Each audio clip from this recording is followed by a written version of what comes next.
அன்பான சகோதர சகோதரிகளே, தேவ பிள்ளைகளே, இயேசு கிறிஸ்துவின் நாமத்தில் உங்களை வாழ்த்துகிறேன். இந்த காலத்திலே நான் உங்களுக்கு தருகிற தேவ செய்தி நீதிமொழிகள் புஸ்தகத்தில் இருந்து கொடுக்கிறேன். இந்த நீதிமொழிகள் புஸ்தகம் 31 அதிகாரம் இருக்கிறபடியால் இதை 3 தடவைகள் கொடுக்கிறேன். இந்த நீதிமொழிகள் புஸ்தகம் சாலமோன் அரசனுடைய நீதிமொழிகள் புஸ்தகமாக இருக்கிறது. சாலமோன் அரசனுக்கு கர்த்தர் கொடுத்த ஞானம். ஆகவே இதை தயவு செய்து கேளுங்கள். இந்த நீதிமொழிகள் புஸ்தகம் எல்லாருக்குமாக கொடுக்கப்பட்டிருக்கிறது. பெரியவர்களுக்கும் சிறியவர்களுக்கும், தாய்க்கும் தகப்பனுக்கும் பிள்ளைகளுக்கும் எல்லாருக்குமாக கொடுக்கப்பட்டிருக்கிறது. சாதாரண குடிமகனுக்கும் அரசனுக்கும் கூட கொடுக்கப்பட்டிருக்கிறது. ஒரு அருமையான புஸ்தகமாக இருக்கிறபடியால் தயவு செய்து இதை கேளுங்கள். வாசிக்கக்கூடியவர்கள் இதை முழுவதுமாக வாசியுங்கள். இந்த செய்தியை கேட்கிற சகோதர சகோதரிகளே,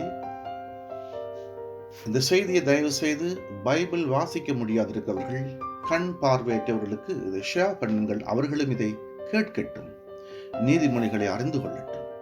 இது ஒரு அருமையான புஸ்தகமாக இருக்கிறது. ஆகவே இதை தொடர்ந்து கேளுங்கள். இந்த புஸ்தகம் இது கிறிஸ்தவர்களுக்கு அல்ல, உலகத்துக்காக கொடுக்கப்பட்டிருக்கிறது. இந்த நீதிமொழிகள் புஸ்தகத்தை வாசிக்கிறவர்கள் பலவித காரியங்களை அறிந்து கொள்ளலாம். இது கர்த்தர் கொடுத்த ஞானமாக இருக்கிறது. ஆகவே தயவு செய்து கேளுங்கள், வாசியுங்கள். நான் வாசிக்கிறேன், கேளுங்கள். நீதிமொழிகள் 1வது அதிகாரம். தாவீதின் குமாரனும் இஸ்ரவேலின் ராஜாவுமாகிய சாலமோனின் நீதிமொழிகள். இவைகளால் ஞானத்தையும் போதகத்தையும் அறிந்து புத்திமதிகளை உணர்ந்து விவேகம், நீதி, நியாயம், நிதானம் என்பவர்களை பற்றிய உபதேசத்தை அடையலாம். இவைகள் பேதைகளுக்கு வினாவையும் வாலிபருக்கு அறிவையும் விவேகத்தையும் கொடுக்கும். புத்திமான் இவைகளை கேட்டு அறிவில் தேறுவான். விவேகி நல்ல ஆலோசனைகளை அடைந்து நீதிமொழியையும் அதன் அர்த்தத்தையும் ஞானிகளின் வாக்கியங்களையும் அவர்கள் உரைத்த புதைபொருள்களையும் அறிந்து கொள்வான். கர்த்தருக்கு பயப்படுதலே ஞானத்தின் ஆரம்பம். மூடர் ஞானத்தையும் போதகத்தையும் அசட்டை பண்ணுகிறார்கள். என் மகனே, உன் தகப்பன் புத்தியை கேள், உன் தாயின் போதகத்தை தள்ளாதே. அவைகள் உன் சரசுக்கு அலங்காரமான முடியும், உன் கழுத்துக்கு சரப்படியுமாயிருக்கும். என் மகனே, பாவிகள் உனக்கு நயங்காட்டினாலும் நீ சம்மதியாதே. எங்களோட வா, ரத்தம் சிந்தும்படி நாம் பதிவிருந்து குற்றமற்றவர்களை முகாந்திரமின்றி பிடிக்கும்படி ஒளிந்திருப்போம். பாதாளம் விழுங்குவது போல நாம் அவர்களை உயிரோடு விழுங்குவோம். குளிர் இறங்குறவர்கள் விழுங்கப்படுவது போல அவர்களை முழுமையும் விழுங்குவோம். விலையுயர்ந்த சகலவித பொருள்களையும் கண்டடைவோம். கொள்ளை பொருளினால் நம்முடைய வீடுகளை நிரப்புவோம். எங்களோட பங்காளியாயிரு, நம் எல்லோருக்கும் ஒரே பை இருக்கும் என்று அவர்கள் சொல்வார்களாகி. என் மகனே, நீ அவர்களோட வழி நடவாமல் உன் கால்களை அவர்கள் பாதைக்கு விலக்குவாயாக. அவர்கள் கால்கள் தீங்கு செய்ய ஓடி ரத்தம் சிங்க தீவிரிக்கிறது. எவ்வகையான பட்சியானாலும் சரி, அதன் கண்களுக்கு முன்பாக வலையை விரிப்பது விருதா. இவர்களோ தங்கள் இரத்தத்துக்கே பதிவிருக்கிறார்கள், தங்கள் பிராணனுக்கே ஒளி வைத்திருக்கிறார்கள். பொருளாசை உள்ள எல்லோருடைய வழியும் இதுவே. இது தன்னை உடையவர்களின் உயிரை வாங்கும்.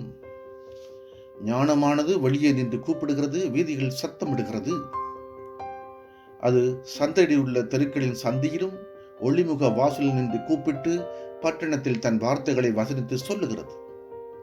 பேதைகளே, நீங்கள் பேதைமையை விரும்புவதும், நிந்தனைக்காரரே, நீங்கள் நிந்தனில் பிரியப்படுவதும், மதியினரே, நீங்கள் ஞானத்தை வறுப்பதும் எதுவரைக்கும் இருக்கும்? என் கடிந்து கொள்ளுதலுக்கு திரும்புங்கள். இதோ என் ஆவியை உங்களுக்கு அருளுவேன். என் வார்த்தைகளை உங்களுக்கு தெரிவிப்பேன். நான் கூப்பிட்டும் நீங்கள் கேட்க மாட்டோம் என்கிறீர்கள். நான் என் கையை நீட்டியும் கவனிக்கிறவன் ஒருவனும் இல்லை. என் ஆலோசனையெல்லாம் நீங்கள் தள்ளி என் கடிந்து கொள்ளுதலை வெறுத்தீர்கள். ஆகையால் நானும் உங்கள் ஆபத்து காலத்தில் நகைத்து நீங்கள் பயப்படும் காரியம் வரும்போது ஆகடியம் பண்ணுவேன். நீங்கள் பயப்படும் காரியம் புசல் போல் வரும்போதும், ஆபத்து சூறாவளி போல் உங்களுக்கு நேரிடும் போதும், நெருக்கமும் இடுக்கணும் உங்கள் மேல் வரும்போதும் ஆகடியம் பண்ணுவேன். அப்பொழுது அவர்கள் என்னை நோக்கி கூப்பிடுவார்கள், நான் மறு உத்தரவு கொடுக்க மாட்டேன். அவர்கள் அதிகாலையிலே என்னை தேடுவார்கள், என்னை காண மாட்டார்கள்.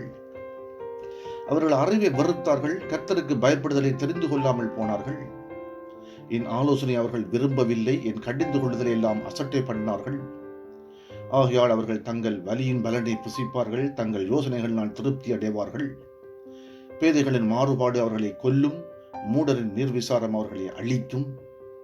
எனக்கு செவி கொடுக்கிறவன் எவனோ அவன் விக்கினமின்றி வாசம் பண்ணி ஆபத்துக்கு பயப்படாமல் அமைதியாயிருப்பான். நீதிமொழிகள் 2வது அதிகாரம். என் மகனே, நீ உன் செவியை ஞானத்துக்கு சாய்த்து உன் இருதயத்தை புத்திக்கு அமைய பண்ணும் பொருட்டு நீ என் வார்த்தைகளை ஏற்றுக்கொண்டு என் கட்டளைகளை உன்னிடத்தில் பத்திரப்படுத்தி ஞானத்தை வா என்று கூப்பிட்டு புத்தியை சத்தமிட்டு அழைத்து அதை வெள்ளியை போல நாடி புதையர்களை தேடுவது போல தேடுவாயாகில் அப்பொழுது கர்த்தருக்கு பயப்படுதல் என்று நீ உணர்ந்து தேவனை அறியும் அறிவை கண்டடைவாய். கர்த்தர் ஞானத்தை தருகிறார், அவர் வாயிருந்து அறிவும் புத்தியும் வரும். அவர் நீதிமான்களுக்கு என்று மெய்ஞானத்தை வைத்திருக்கிறார், உத்தமமாய் நடக்கிறவர்களுக்கு அவர் கேடகமாய் இருக்கிறார். அவர் நியாயத்தின் நெறிகளை தற்காத்து தம்முடைய பரிசுத்தவான்களின் பாதையை காப்பாற்றுகிறார். அப்பொழுது நீதியையும் நியாயத்தையும் நிதானத்தையும் சகல நல்வழிகளையும் அறிந்து கொள்வாய். ஞானம் உன் இருதயத்தில் பிரவேசித்து அறிவு உன் ஆத்துமாவுக்கு இன்பமாயிருக்கும் போது நல் யோசனை உன்னை காப்பாற்றும், புத்தி உன்னை பாதுகாக்கும். அதனால் நீ துன்மார்க்கருடைய வலிக்கும் மாறுபாடு பேசுகிற மனுஷனுக்கும் அந்தகார வழிகள் நடக்கிற நீதி நெறிகளை விட்டு தீமை செய்ய மகிழ்ந்து துன்மார்க்கருடைய மாறுபாடுகள் கழிவுறுவர்களுக்கும் மாறுபாடான பாதைகளிலும் கோணலான வழிகளிலும் நடக்கிறவர்களுக்கும் நீ தப்பி வைக்கப்படுவாய். தன் இளம் வயது நாயகனை விட்டு தன் தேவனுடைய உடன்படிக்கையை மறந்து இச்சகமான வார்த்தைகளை பேசும் அந்நிய பெண்ணாகிய பரஸ்திரிக்கும் தப்பி வைக்கப்படுவாய். அவருடைய வீடு மரணத்துக்கும் அவருடைய பாதைகள் மருத்துவத்துக்கும் சாய்கிறது. அவரிடத்தில் போறவர்கள் ஒருவரும் திரும்புகிறதில்லை, ஜீவ பாதைகள் வந்து சேர்கிறதும் இல்லை. ஆதலால் நீ நல்லவர்களின் வழியிலே நடந்து நீதிமன்றங்களின் பாதைகளை காத்துக் கொள்வாயாக. செவ்வையானவர்கள் பூமியிலே வாசம் பண்ணுவார்கள், உத்தமர்கள் அதிலே தங்கியிருப்பார்கள். துன்மார்க்கரோ பூமியில் இருந்து அறுப்புண்டு போவார்கள், துரோகிகள் அதில் இராதபடிக்கு நிர்மூலமாவார்கள். நீதிமொழிகள் 3வது அதிகாரம். என் மகனே, என் போதகத்தை மறவாதே, உன் இருதயம் என் கட்டளைகளை காக்க கடவது. அவைகள் உனக்கு நீடித்த நாட்களையும் தீர்க்காயுசையும் சமாதானத்தையும் பெருக பண்ணும். கிருபையும் சத்தியம் உன்னை விட்டு விலகாதிருப்பதாக. நீ அவைகளை உன் கழுத்திலே பூண்டு அவைகளை உன் இருதயமாகிய பலகையிலே எழுதிக்கொள். அதனால் தேவனுடைய பார்வையிலும் மனுஷருடைய பார்வையிலும் தயையை நற்புத்தியை பெறுவாய். உன் சுய புத்தியின் மேல் சாயாமல் உன் முழு இருதயத்தோடும் கர்த்தரில் நம்பிக்கை அறிந்து உன் வழிகளெல்லாம் அவரை நினைத்துக்கொள். அப்பொழுது அவர் உன் பாதைகளை செவ்வைப்படுத்துவார். நீ உன்னை ஞானி என்று எண்ணாதே, கர்த்தருக்கு பயந்து தீமையை விட்டு விலகு. அது உன் நாபிக்கு ஆரோக்கியமும் உன் எலும்புகளுக்கு ஊனுமாகும். உன் பொருளாலும் உன் எல்லா விளைவின் முதல் பலனாலும் கர்த்தரை கனம் பண்ணு. அப்பொழுது உன் களஞ்சியங்கள் பூரணமாய் நிரம்பும், உன் ஆலைகள் திராட்சரசம் புரண்டோடும்.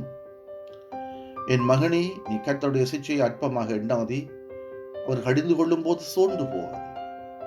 தகப்பன் தான் நேசிக்கிற புத்திரனை சிக்ஷிக்கிறது போல கர்த்தரும் எவரிடத்தில் அன்பு கூறுகிறாரோ அவனை சிக்ஷிக்கிறார்.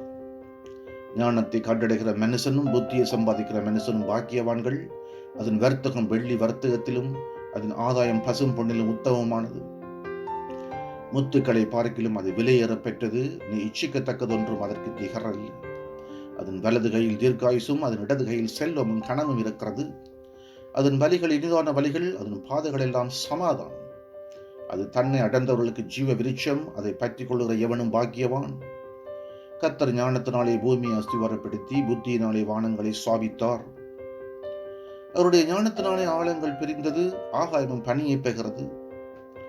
என் மகனே, இவைகள் உன் கண்களை விட்டு பிரியாதிருப்பதாக. மெய்ஞானத்தையும் நல்ல ஆலோசனைகளையும் காத்துக்கொள். அவைகள் உன் ஆத்துமாவுக்கு ஜீவனும் உன் கழுத்துக்கு அலங்காரமாயிருக்கும். அப்பொழுது நீ பயமின்றி உன் வழிகள் நடப்பாய், உன் கால் இடராது. நீ படுக்கும்போது பயப்படாதிருப்பாய், நீ படுத்துக் கொள்ளும் போது நித்திரை இன்பமாயிருக்கும். சடுதியான திகிலும் துஷ்டர்களின் பால் கடிப்பும் வரும்போது நீ அஞ்ச வேண்டாம். கர்த்தர் உன் நம்பிக்கையா இருந்து உன் கால் சிக்கிக் கொள்ளாதபடி காப்பார். நன்மை செய்யும்படி உனக்கு திராணி இருக்கும் போது அதை செய்யத்தக்கவர்களுக்கு செய்யாமல் இராதே. உன்னிடத்தில் பொருள் இருக்கையில் உன் அயலானை நோக்கி நீ போய் திரும்பி வா, நாளைக்கு தருவேன் என்று சொல்லாதே. அச்சமின்றி உன்னிடத்தில் வாசம் பண்ணுற உன் அயலானுக்கு விரோதமாய் தீங்கு நினையாதே. ஒருவன் உனக்கு தீங்கு செய்யாதிருக்க காரணமின்றி அவனோட வழக்காடாதே. கொடுமை உள்ளவன் மேல் பொறாமை கொள்ளாதே. அவனுடைய வழிகள் ஒன்றையும் தெரிந்து கொள்ளாதே. மாறுபாடு உள்ளவன் கர்த்தருக்கு அருவருப்பானவன். நீதிமான்களோடு அவருடைய ரகசியம் இருக்கிறது. துன்மார்க்கருடைய வீட்டில் கர்த்தரின் சாபம் இருக்கிறது. நீதிமான்களுடைய வாசஸ்தலத்தையோ அவர் ஆசீர்வதிக்கிறார். இகழ்வோரை அவர் இகழுகிறார். தாழ்மை உள்ளவர்களுக்கோ கிருபை அளிக்கிறார். ஞானவான்கள் கணத்தை சுதந்திரிப்பார்கள், மதிகேடரோ கனவினத்தை அடைவார்கள்.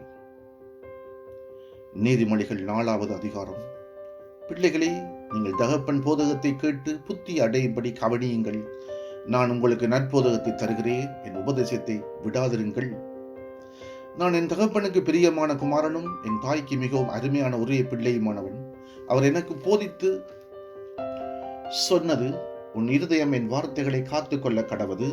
என் கட்டளைகளை கைகொள், அப்பொழுது பிழைப்பாய். ஞானத்தை சம்பாதி, புத்தியையும் சம்பாதி.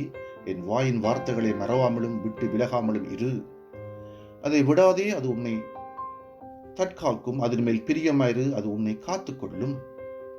ஞானமே முக்கியம். ஞானத்தை சம்பாதி. எண்ணத்தை சம்பாதித்தாலும் புத்தியை சம்பாதித்துக் கொள்.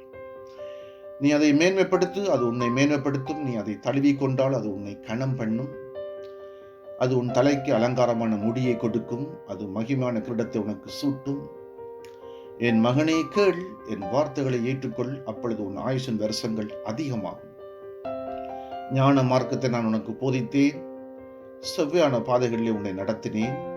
நீ அவைகள் நடக்கும் போது உன் நடைகளுக்கு இடுக்கன் உண்டாவதில்லை. நீ அவைகள் ஓடுநாளும் இடற மாட்டாய். புத்திமதி உறுதியாய் பற்றிக்கொள், அதை விட்டு விடாதே, அதை காத்துக்கொள், அதுவே உனக்கு ஜீவன். துன்மார்க்கருடைய பாதையில் பிரவேசியாதே, தீயோருடைய வழியில் நடவாதே. அதை வெறுத்து விடு, அதன் வழியாய் போகாதே, அதை விட்டு விலகி கடந்து போ. பொல்லாப்பு செய்தால் ஒளி அவர்களுக்கு நித்திரை வராது. அவர்கள் யாரையாகிலும் விளப்பனாதிருந்தால் அவர்கள் தூக்கம் கலைந்து போ. அவர்கள் ஆகாமியத்தின் அப்பத்தை புசித்து கொடுமையின் ரத்தத்தை குடிக்கிறார்கள், கொடுமையின் ரசத்தை குடிக்கிறார்கள். நீதிமான்களுடைய பாதை நடுப்பகல் வரைக்கும் அதிகமாய் பிரகாசிக்கிற சூரிய பிரகாசம் போல் இருக்கும். துன்மார்க்கருடைய பாதையோ காரர்களை போல் இருக்கும். தாங்கள் இடறுவது என்னதில் என்று அறியார்கள். என் மகனே, என் வார்த்தைகளை கவனி, என் வசனங்களுக்கு உன் செவியை சாய். அவைகள் உன் கண்களை விட்டு பிரியாதிருப்பதாக. அவைகள் உன் இதயத்துக்குள்ளே காத்துக்கொள். அவைகளை கண்டுபிடிக்கிறவர்களுக்கு அவைகள் ஜீவனும், அவர்கள் உடலுக்கெல்லாம் ஆரோக்கியம். எல்லா காவலோடும் உன் இதயத்தை காத்துக்கொள், அதனிடத்திலிருந்து ஜீவ ஊற்று புறப்படும். வாயின் தாறுமாறுகளை உன்னை விட்டு அகற்றி உதடுகளின் மாறுபாட்டை உனக்கு தூரப்படுத்து. உன் கண்கள் நேராய் நோக்க கடவது. உன் கண்ணிமைகள் உனக்கு முன்னே செவ்வையாய் பார்க்க கடவது. உன் கால் நடைய சீர்தூக்கிப்பார். உன் வழிகள் எல்லாம் நிலைவரப்பட்டிருப்பதாக. வலது புறமாவது இடது புறமாவது சாயாதே. உன் காலை தீமைக்கு விலக்குவாயாக. நீதிமொழிகள் 5வது அதிகாரம். என் மகனே, என் ஞானத்தை கவனித்து என் புத்திக்கு உன் செவியை சாய். அப்பொழுது நீ விவேகத்தை பேணிக் கொள்வாய். உன் உதடுகள் அறவை காத்துக்கொள்ளும். பெரஸ்திரியின் உதடுகள் தேன்கூடு போல் ஒழுகும். அவள் வாய் எண்ணெயிலும் மிருதுவாயிருக்கும். அவள் செய்யின் முடிவோ எட்டியை போல் கசப்பும், இருபுறம் கருக்குள்ள பட்டையும் போல் கூர்மையாயிருக்கும். அவள் காலடிகள் மரணத்துக்கு இறங்கும். அவள் நடைகள் பாதாளத்தை பற்றி போகும். நீ ஜீவ மார்க்கத்தை சிந்தித்துக் கொள்ளாதபடிக்கு அவளுடைய நடைகள் மாறி மாறி விகாரப்படும். அவைகளை அறிய முடியாது. அதனால் பிள்ளைகளே, இப்பொழுது எனக்கு செவி கொடுங்கள். என் வாயின் வசனங்களை விட்டு நீங்காதிருங்கள். உன் வழியை அவளுக்கு தூரப்படுத்தி அவளுடைய வீட்டின் வாசலை கிட்டி சேராதே. சேர்ந்தால் உன் மேன்மையை அந்நியர்களுக்கும் உன் ஆயுசின் காலத்தை கொடூருக்கும் கொடுத்து விடுவாய். அந்நியர் உன் செல்வத்தினால் திருப்தி அடைவார்கள். உன் பெரியாசத்தின் பலன் புறஜாதியருடைய வீட்டில் சேர். முடிவிலே உன் மாமிசமும் உன் சர்வமும் உருவலியும் போது நீ தூக்கித்து, ஐயோ, போதகத்தை நான் வெறுத்தேனே, கடிந்து கொள்ளுதல் என் மனம் அலட்சியம் பண்ணதே. என் போதகரின் சொல்லை நான் கேளாமலும் எனக்கு உபதேசம் பண்ணவர்களுக்கு என் செவியை சாயாமலும் போனேனே. சபைக்குள்ளும் சங்கத்துக்குள்ளும் கொஞ்சம் குறை எல்லா தீமைக்கும் உள்ளானோனே என்று முறையிடுவான். உன் கிணற்றில் உள்ள தண்ணீரையும் உன் துறவில் ஊறுகிற ஜலத்தையும் பானம் பண்ணு.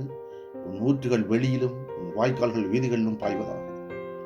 அவைகள் அந்நியருக்கு உரியவளாயிராமல் உனக்கே உரியவளாயிருப்பதாக. உன் ஊற்றுக்கண் ஆசீர்வதிக்கப்படுவதாக. உன் இளம் வயதின் மனைவியோடு மகிழ்ந்தது. அவளே நேசிக்கப்படத்தக்க பெண்மானும் அழகான வரையாடும் போல் இருப்பாளாக. அவருடைய சனங்களே எப்பொழுதும் உன்னை திருப்தி செய்வதாக. அவருடைய நேசத்தால் நீ எப்பொழுதும் மயங்கியிருப்பதாக.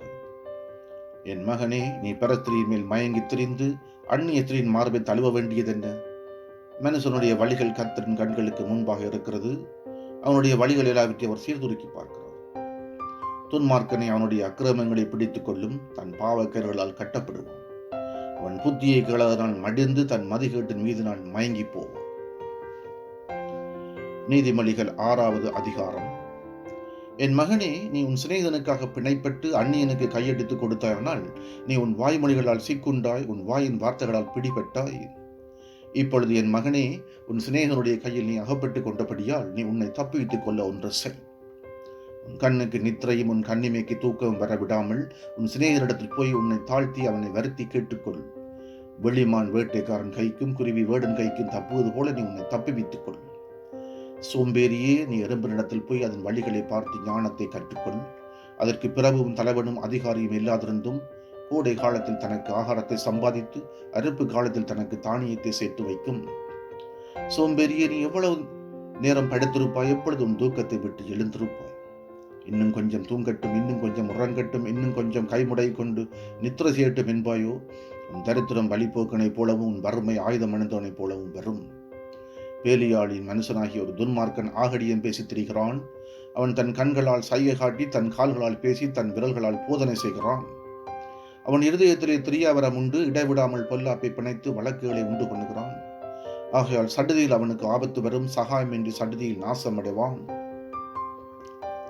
6 காரியங்களை கர்த்தர் வெறுக்கிறார், 7 அவருக்கு அருவருப்பானவைகள்.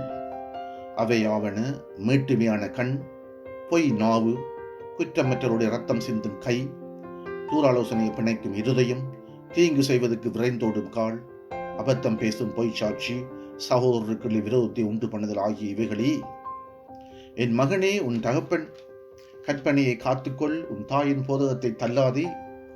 அவைகளை எப்பொழுதும் உன் இருதயத்தில் அணிந்து அவைகளை உன் கழுத்திலே கட்டிக்கொள்.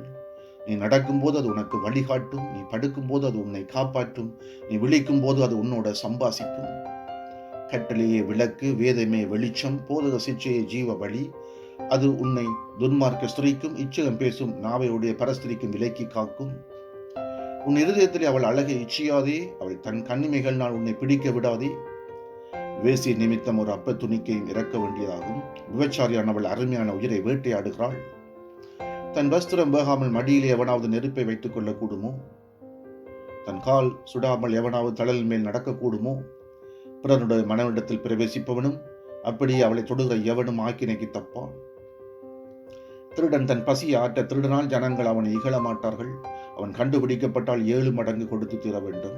தன் வீட்டில் உள்ள பொருட்களை எல்லாம் கொடுக்க வேண்டியதாகும். ஸ்திரீயுடனே விபச்சாரம் பண்ணுகிறவன் மதிகெட்டவன். அப்படி செய்கிறவன் தன் ஆத்துமாவை கெடுத்து போடுகிறான். வாதையும் இலட்சியம் அடைவான், அவன் நிந்தை ஒழியாது. ஸ்திரீயை பற்றி எரிச்சல் புருஷனுக்கு மூர்க்கத்தை உண்டு பண்ணும்.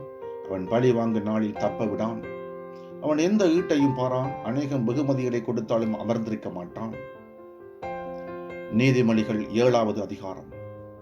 என் மகனே, நீ என் வார்த்தைகளை காத்து என் கட்டளைகளை உன்னிடத்தில் பத்திரப்படுத்து. என் கட்டளைகளையும் என் போதகத்தையும் உன் கண்மணியைப் போல காத்துக்கொள், அப்பொழுது பிழைப்பாய். அவைகளை உன் விரல்கள் கட்டி அவைகளை உன் இருதய பலகையில் எழுதிக்கொள். இச்சைய வார்த்தைகளை பேசும் அந்நிய பெண்ணாகிய பரஸ்திரிக்கு உன்னை விலக்கி காப்பதற்காக ஞானத்தை நோக்கி நீ என் சகோதரி என்றும் புத்தியை பார்த்து நீ என் இனத்தாள் என்றும் சொல்வாயா. நான் என் வீட்டின் ஜன்னலருகே நின்று பலகனை வழியாய் பார்த்தபோது பேதையர்களாகிய வாலிபருக்குள்ளே ஒரு புத்தியின வாலிபனை கண்டு அவனை கவனித்தேன். அவன் மாலை மயங்கும் அஸ்தமன நேரத்திலும் இரவின் இருண்ட அந்தகாரத்திலும் அவள் இருக்கும் சந்து கடுத்த தெருவில் சென்று அவள் வீட்டு வழியாய் நடந்து போனான். அப்பொழுது இதோ, வேசியின் ஆடை அபரந்தரித்த தந்திரமுள்ள ஒரு ஸ்திரீ அவனுக்கு எதிர்பட்டாள். அவள் வாயாடியும் அடங்காதவளுமானவள். அவள் கால்கள் வீட்டிலே தரிக்கிறதில்லை. சில வேளை வழியில் இருப்பாள், சில வேளை வீதியில் இருப்பாள், சந்துக்கள் தோறும் பதிவிருப்பாள். அவள் அவனை பிடித்து முத்தம் செய்து முகம் நாணாமல் அவனை பார்த்து, சமாதான பலிகள் என் மேல் சுமந்திருந்தது, இன்றைக்குத்தான் என் பொருத்தனைகளை நிறைவேற்றினேன். ஆதலால் நான் உன்னை சந்திக்க புறப்பட்டு உன் முகத்தை ஆவலோடு தேடினேன். இப்பொழுது உன்னை கண்டுபிடித்தேன். என் மஞ்சித்த ரத்தின கம்பளங்களாலும் எகிப்து தேசத்து விஸ்திரமான மெல்லிய வஸ்திரங்களும் சிங்காரித்தேன். என் படுக்கையை வெள்ளை போலத்தாலும் சந்தனத்தாலும் லவங்க பட்டையாலும் வாசனை காட்டினேன். வா, விடிய காலம் வரைக்கும் சம்போகமாக இருப்போம், இன்பங்கள் நாள் பூரிப்போம். புருஷன் வீட்டிலே இல்லை, தூர பிரயாணம் போனான். பணப்பையை தன் கையிலே கொண்டு போனான். குறிக்கப்பட்ட நாளிலே வீட்டுக்கு வருவான் என்று சொல்லி தன் மிகுதியான இனிய சொற்களால் அவனை வசப்படுத்தி தன் உதடுகளின் மதுர வாக்கினால் அவனை இணங்க பண்ணினாள். உடனே அவள் பின்னே சென்றான். ஒரு மாடு அடிக்கப்படும்படி செல்வது போலும், ஒரு மூடன் விலங்கிடப்பட்டு தண்டனைக்கு போவது போலும், ஒரு குருவி தன் பிராணனை வாங்கும் கண்ணி அறியாமல் அதில் விழ தீவிரிக்கிறது போலும் அவளுக்கு பின்னே போனான். அம்பு அவன் ஈரலை பிளந்தது. அதனால் பிள்ளைகளே, எனக்கு செவி கொடுங்கள், என் வாயின் வார்த்தைகளை கவனியுங்கள். உன் இருதயம் அவள் வழியிலே சாய வேண்டாம், அவள் பாதையிலே மயங்கி தெரியாதே. அவள் அநேகரை காயப்படுத்தி விழப்படினாள், பலவான்கள் அநேகரை கொலை செய்தாள். அவள் வீடு பாதாளத்துக்கு போகும் வழி, அது மரண அறைகளுக்கு கொண்டு போய்விடும். நீதிமொழிகள் 8வது அதிகாரம். ஞானம் கூப்பிடுகிறது இல்லையோ, புத்தி சத்தமிடுகிறது இல்லையோ, அது வலி அருகே உள்ள மேடைகளிலும் நாட்சந்திகளிலும் நிற்கிறது. அது ஊர் வாசல்கள் ஓரத்திலும் பட்டணத்தின் முகப்பிலும் நடை கூடங்களில் நின்று சத்தமிட்டு, மனுஷரே, உங்களை நோக்கி கூப்பிடுகிறேன், என் சத்தம் மனுபுத்திரருக்கு துணிக்கும். பேதைகளே விவேகம் அடையுங்கள், மூடர்களே புத்தி உள்ள சிந்தையாருங்கள். கேளுங்கள், மேம்பாடான காரியங்களை பேசுவேன், என் உதடுகள் உத்தம காரியங்களை வசனிக்கும். என் வாய் சத்தியத்தை விளம்பும், ஆகாமியம் என் உதடுகளுக்கு அருவருப்பானது. என் வாயின் வாக்குகள் எல்லாம் நீதியானவைகள், அவைகள் புரட்டும் விபரீதம் இல்லை. அவைகளெல்லாம் புத்தி உள்ளவனுக்கு தெளிவும் ஞானத்தை பெற்றவர்களுக்கு யதார்த்தமா இருக்கும். வெள்ளியை பார்க்கலும் என் புத்திமதியையும் பசும் பொன்னை பார்க்கலும் ஞானத்தையும் அங்கீகரித்துக் கொள்ளுங்கள். முத்துக்களை பார்க்கலும் ஞானமே நல்லது, இச்சிக்கப்படத்தக்கவர்கள் எல்லாம் அதற்கு நிகரல்ல. ஞானமாகிய நான் விவேகத்தோட வாசம் பண்ணி நல்யுக்தியான அறிவுகளை கண்டடைகிறேன். தீமையை வெறுப்பதே கர்த்தருக்கு பயப்படும் பயம். பெருமையும் அகந்தையும் தீய வழியையும் புரட்டு வாயையும் நான் வெறுக்கிறேன். ஆலோசனையும் மெய்ஞானமும் என்னுடையவைகள், நானே புத்தி வல்லமை என்னுடையது. என்னாலே ராஜாக்கள் அரசாளுகிறார்கள், பிரபுக்கள் நீதி செலுத்துகிறார்கள். என்னாலே அதிகாரிகளும் பிரபுக்களும் பூமியில் உள்ள சகல நியாயாதிபதிகளும் ஆளுகை செய்து வருகிறார்கள். என்னை சிநேகிக்கிறவர்களை நான் சிநேகிக்கிறேன், அதிகாலையில் என்னை தேடுவர்கள் என்னை கண்டடைவார்கள். ஐஸ்வர்யமும் கனமும் நிலையான பொருளும் நீதியும் என்னிடத்தில் உண்டு. பொன்னையும் தங்கத்தை பார்க்கலும் என் பலன் நல்லது, சுத்த வெள்ளியை பார்க்கலும் என் வருமானம் நல்லது. என்னை சிநேகிக்கிறவர்கள் மெய்ப்பொருளை சுதந்திரிக்கும் படிக்கும், அவருடைய களஞ்சியங்களை நான் நிரப்பும் படிக்கும். அவர்களை நீதியின் வழியிலும் நியாய பாதைகளுக்கும் நடத்துகிறேன். கர்த்தர் தமது கிரியைகளுக்கு முன் பூர்வ முதல் என்னை தமது வழியின் ஆதியாக கொண்டிருந்தார். பூமி உண்டாகும் முன்னும் ஆதி முதற்கொண்டு அனாதியாக நான் அபிஷேகம் பண்ணப்பட்டேன். ஆழங்களும் ஜலம் புரண்டு வரும் ஊற்றுக்களும் உண்டாகும் முன்னே நான் ஜனிப்பிக்கப்பட்டேன். மலைகள் நிலைபெறுவதற்கு முன்னும் குன்றுகள் உண்டாவதற்கு முன்னும், அவர் பூமியையும் அதன் வெளிகளையும் பூமியில் உள்ள மண்ணின் திரள்களை உண்டாகும் முன்னும் நான் ஜனிப்பிக்கப்பட்டேன்.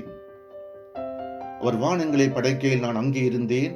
அவர் சமுத்திர விலாசத்தை வட்டணிக்கையிலும் உயரத்தில் மேகங்களை ஸ்தாபித்து சமுத்திரத்தின் ஊற்றுகளை அடைத்து வைக்கையிலும் சமுத்திர ஜலம் தன் கரையை விட்டு மீறாதபடிக்கு அதற்கு எல்லையை கட்டளையிட்டு பூமியின் அஸ்திபாரங்களை நிலைப்படுத்துகையிலும் நான் அவர் அருகே செல்ல பிள்ளையாயிருந்தேன். நித்தம் அவருடைய மனமகிழ்ச்சியாயிருந்து எப்பொழுதும் அவர் சமூகத்தில் களி கூர்ந்தேன். அவருடைய பூ உலகத்திலே சந்தோஷப்பட்டு மனு மக்களுடனே மகிழ்ந்து கொண்டிருந்தேன். ஆதலால் பிள்ளைகளை எனக்கு செவி கொடுங்கள், என் வழிகளை காத்து நடக்கிறவர்கள் பாக்கியவான்கள். நீங்கள் புத்தியை கேட்டு ஞானம் அடையுங்கள், அதை விட்டு விலகாதிருங்கள். என் வாசல் படியில் நித்தம் விழித்திருந்து என் கதவு நிலை அருகே காத்திருந்து எனக்கு செவி கொடுக்கிற மனுஷன் பாக்கியம். என்னை கண்டடைகிறவன் ஜீவனை கண்டடைகிறான், கர்த்தரிடத்தில் தயவையும் பெறுவான். எனக்கு விரோதமாய் பாவம் செய்கிறவனோ தன் ஆத்மாவை சேதப்படுத்துகிறான். என்னை வெறுக்கிறவர்கள் யாவரும் மரணத்தை விரும்புகிறவர்கள் என்று சொல்லுகிறது. நீதிமொழிகள் 9வது அதிகாரம். ஞானம் தன் வீட்டை கட்டி தன் 7 தூண்களையும் சித்திரம் தீர்த்து தன் கொழுத்த 5 அடித்து திராட்சை ரசத்தை வார்த்து வைத்து தன் போஜன பந்தியை ஆயத்தப்படுத்தி தன் பணிவிடைக்காரிகளை அனுப்பி பட்டணத்தின் உயர்ந்த மேடைகள் மேல் நின்று கூப்பிட்டு புத்தியனை நோக்கி, எவன் பேரையோ அவன் இவ்விடத்தில் வரக்கடவன். நீங்கள் வந்து என் அப்பத்தை புசித்து நான் வார்த்த திராட்சை ரசத்தை பானம் பண்ணுங்கள். பேதைமையை விட்டு விலகுங்கள், அப்பொழுது பிழைத்திருப்பீர்கள். புத்தியின் வழியே நடவுங்கள் என்று விளம்புகிறது. பரியாசக்காரனை கண்டிக்கிறவன் இலட்சி அடைகிறான், துன்மார்க்கனை கண்டிக்கிறவன் தன்னை கரைப்படுத்திக் கொள்கிறான். பரியாசக்காரனை கடிந்து கொள்ளாதே, அவன் உன்னை பகைப்பான். ஞானமுள்ளவனை கடிந்து கொள், அவன் உன்னை நேசிப்பான். ஞானமுள்ளவனுக்கு போதகம் பண்ணு, அவன் ஞானத்தில் தேறுவான். நீதிமானுக்கு உபதேசம் பண்ணு, அவன் அறிவில் விருத்தி அடைவான். கர்த்தருக்கு பயப்படுதலே ஞானத்தின் ஆரம்பம், பரிசுத்தரின் அறிவே என்னாலே உன் நாட்கள் பெருகும், உன் ஆயுசின் வருஷங்கள் விருத்தியாகும். நீ ஞானியானால் உனக்கென்று ஞானியாவாய், நீ பரியாசக்காரனானால் நீ அதன் பயனை அனுபவிப்பாய் என்று சொல்லுகிறது. மதியற்ற ஸ்திரீ வாயாடியும் ஒன்றும் அறியாத நிர்மூடமாயிருக்கிறாள். அவள் தன் வீட்டு வாசற்படியிலும் பட்டணத்தின் மேடைகளிலும் ஆசனம் போட்டு உட்கார்ந்து தங்கள் வழிகளை நோக்கி நேரே போகும் வழிபோக்கரை பார்த்து, எவன் பேதையோ அவன் இவ்விடத்தில் வர கடவன் என்றும், மதியினை நோக்கி திருட்டு தண்ணீர் தித்திக்கும், அந்தரங்கத்தில் புசிக்கு அப்பம் இன்பமாயிருக்கு என்றும் சொல்லி கூப்பிடுகிறாள். ஆயினும் மரித்தவர்கள் அவ்விடத்தில் உண்டென்றும் அவளுடைய விருந்தாளிகள் நரக பாதகங்கள் கிடக்கிறார்கள் என்றும் அவன் அறியான். நீதிமொழிகள் 10வது அதிகாரம். சாலமோனின் நீதிமொழிகள். ஞானமுள்ள மகன் தகப்பனை சந்தோஷப்படுத்துகிறான், மூடத்தனம் உள்ளவனோ தாய்க்கு சஞ்சலமாயிருக்கிறான். அநியாயத்தின் திரவியங்கள் ஒன்றுக்கும் உதவாது, நீதியோ மரணத்துக்கு தப்புவிக்கும். கர்த்தர் நீதிமன்களை பசியினால் வறந்து விடார், துன்மார்க்கருடைய பொருளையோ அகற்றி விடுகிறார். சோம்பற் கையால் வேலை செய்கிறவன் ஏழையாவன், சுறுசுறுப்புள்ளவன் கையோ செல்வத்தை உண்டாக்கும். கோடை காலத்தில் சேர்க்கிறவன் புத்தி உள்ள மகன், அறுப்பு காலத்தில் தூங்குறவனோ இலட்சியை உண்டாக்குற மகன். நீதிமானுடைய சிரசின் மேல் ஆசீர்வாதங்கள் தங்கும், கொடுமையோ துன்மார்க்கனுடைய வாயை அடைக்கும். நீதிமானுடைய சிரசின் மேல் ஆசீர்வாதங்கள் தங்கும், கொடுமையோ துன்மார்க்கருடைய வாயை அடைக்கும். நீதிமானுடைய பேர் புகழ் பெற்று விளங்கும், துன்மார்க்கருடைய பேரோ அழிந்து போகும். இருதயத்தில் ஞானமுள்ளவன் கட்டளைகளை ஏற்றுக்கொள்கிறான், அலப்புகிற மூடனோ விழுவான். உத்தமமாய் நடக்கிறவன் பத்திரமாய் நடக்கிறான், கோணலான வழிகள் நடக்கிறவனோ கண்டுபிடிக்கப்படுவான். கண்சாடை காட்டுகிறவன் நோவு உண்டாக்குறான், அலப்புகிற மூடன் விழுவான். நீதிமானுடைய வாய் ஜீவ ஊற்று, கொடுமையோ துன்மார்க்கருடைய வாயை அடைக்கும். பகை விரோதங்களை எழுப்பும், அன்போ சகல பாவங்களையும் மூடும். புத்திமானுடைய உதடுகளில் விளங்குவது ஞானம், மதிகனுடைய முதுகுக்கு ஏற்றது பிரம்பு. ஞானவான்கள் அறிவை சேர்த்து வைக்கிறார்கள், மூடனுடைய வாய்க்கு கேடு சமீபித்திருக்கிறது. ஐஸ்வரனுடைய பொருள் அவனுக்கு அரணான பட்டணம், ஏழைகளின் வறுமையோ அவர்களை கலங்கப்படும். நீதிமானுடைய பிரயாசம் ஜீவனையும், துன்மார்க்கனுடைய விளைவோ பாவத்தையும் பிறப்பிக்கும். புத்திமதிகளை காத்துக் கொள்கிறவன் ஜீவ வழியில் இருக்கிறான், கண்டனையை வெறுக்கிறவனோ மோசம் போகிறான். பகையை மறைக்கிறவன் பொய் உதடன், புறங்கூறுகிறவன் மதிகேடன். சொற்களில் மிகுதியால் பாவம் இல்லாமல் போவாது, தன் உதடுகளை அடக்கிறவனோ புத்திமான். நீதிமானுடைய நாவு சுத்த வெள்ளி, துன்மார்க்கருடைய மனம் அற்ப விலையும் பெறாது. நீதிமானுடைய உதடுகள் அநேகரை போஷிக்கும், மூடரோ மதியினத்திலே மாளுவார்கள். கர்த்தரின் ஆசீர்வாதமே ஐஸ்வர்யத்தை தரும், அதனோடு அவர் வேதனையை கூட்டார். தீவினை செய்வது மூடனுக்கு விளையாட்டு, புத்திமானுக்கோ ஞானம் உண்டு. துன்மார்க்கன் பயப்படும் காரியம் அவனுக்கு வந்து நேரிடும், நீதிமான் விரும்புகிற காரியம் அவனுக்கு கொடுக்கப்படும். சுழல் காற்று கடந்து போவது போல துன்மார்க்கன் கடந்து போவான், நீதிமானோ நித்திய அஸ்திவாரமுள்ளவன். பற்களுக்கு காடியும் கண்களுக்கு புகையும் எப்படி இருக்கிறதோ அப்படியே சோம்பெறியும் தன்னை அனுப்புறவர்களுக்கு இருக்கிறான். கர்த்தருக்கு பயப்படுதல் ஆயுசு நாட்களை பெருக பண்ணும், துன்மார்க்கருடைய வருஷங்களோ குறுகி போகும். நீதிமான்கள் நம்பிக்கை மகிழ்ச்சியாகும், துன்மார்க்கருடைய அபேட்சையோ அழியும். கர்த்தரின் வழி உத்தவர்களுக்கு அரண், அக்கிரமக்காரருக்கோ கலக்கம். நீதிமான் என்றும் அசைக்கப்படுவதில்லை, துன்மார்க்கர் பூமியில் வசிப்பதில்லை. நீதிமானுடைய வாய் ஞானத்தை வெளிப்படுத்தும், மாறுபாடுள்ள நாவோ அறுப்புண்டு போகும். நீதிமானுடைய உதடுகள் பிரியமானவர்களை பேச அறியும், துன்மார்க்கருடைய வாயோ மாறுபாடு உள்ளது. அன்பான சகோதர சகோதரிகளே, இந்த செய்தியை கேட்கிற பிள்ளைகளே, தயவு செய்து இந்த செய்தியை பைபிள் வாசிக்க முடியாதவர்கள், கண் பார்வையற்றவர்களுக்கு இதை ஷேர் பண்ணி அவர்களும் இதை கேட்க பண்ணுங்கள், அவர்களும் இதை கேட்கட்டும். இயேசு கிறிஸ்துவின் நாமத்தில் உங்களை வாழ்த்துகிறேன்.